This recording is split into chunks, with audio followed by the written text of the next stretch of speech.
3 Black Hawk helicopter radar से बचने के लिए मजबूरन नीची उड़ान भरते हुए इमारतों के बीच से होकर व्हाइट हाउस की ओर आ रहे थे। जैसे ही वे व्हाइट हाउस के पास पहुंचे, एक ब्लैक हॉक को मिसाइल ने लॉक कर दिया। पहला हेलीकॉप्टर गिरा और दूसरा ब्लैक हॉक बहुत करीब था, इसलिए उसे सीधे मिसाइल ने मार गिराया।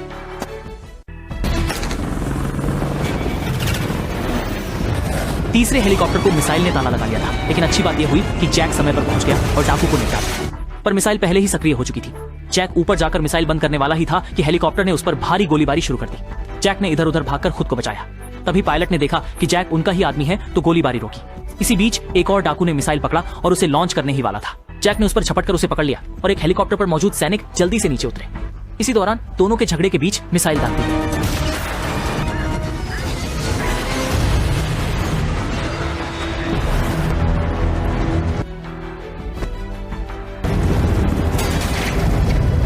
साफ का तीसरा ब्लैक हॉक भी गिरा दिया गया। जैक और लुटेरे लड़ते हुए अंदर गिर गए। जैक जीतने ही वाला था कि तभी दूसरा लुटेरा आ पहुंचा। जैक तुरंत खिड़की से कूदकर भाग गया।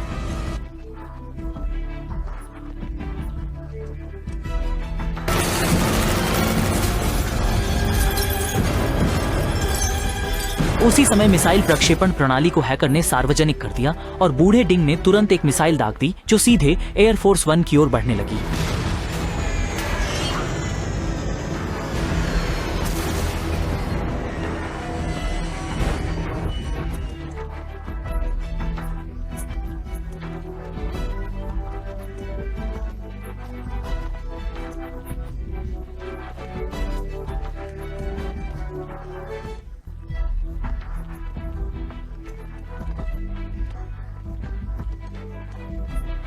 जैक ने सहमति नहीं दी और उसी समय चेतावनी की आवाज आई।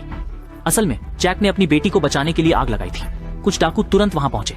जैक ने अंधेरे में छुपकर 2 को मार गिराया। उसने एक ग्रेनेड डाकुओं के पैरों के पास फेंका, लेकिन डाकुओं ने तुरंत उसे वापस ला दिया। अब जैसे ही डकैत गोली चलाने वाले थे, गाइड बाहर आकर घड़ी से डकैत को मार गिराता है। उसी समय ओल्ड डिंग राष्ट्रपति को बेहोश कर देता है और जबरदस्ती न्यूक्लियर मिसाइल लॉन्चर को सक्रिय कर डेटा इनपुट करता है। तो पूर्व पनडुब्बी पर मिसाइलें सभी सक्रिय हो गई। राष्ट्रपति उन्हें रोकना चाहते थे, लेकिन वे बिल्कुल भी ओल्ड डिंग का मुकाबला नहीं कर सके और गोली खाकर जमीन पर गिर गए। जैक अपनी बेटी को बचाने ही जा रहा था कि तभी उसे गिरोह के सरगना ने हमला कर दिया और दोनों फिर से एक दूसरे से भिड़ गए। जैक ने स्थिति का फायदा उठाते हुए हथियार का बैग लुटेरे के गले में बांध दिया और फिर ग्रेनेड का पिन निकाल दिया।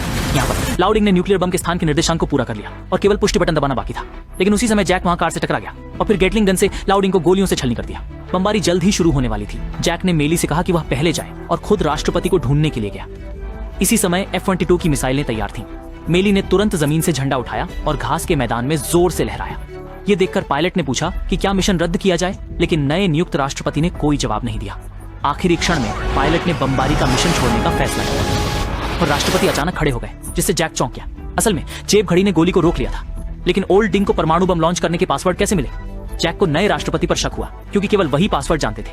व्हाइट हाउस आने के बाद जैक ने कैरोल से ओल्ड डिंग के पेजर पर फोन करने को कहा। परमाणु बम का पासवर्ड उसी नंबर से भेजा गया था। सचमुच नए राष्ट्रपति का फोन बजने लगा।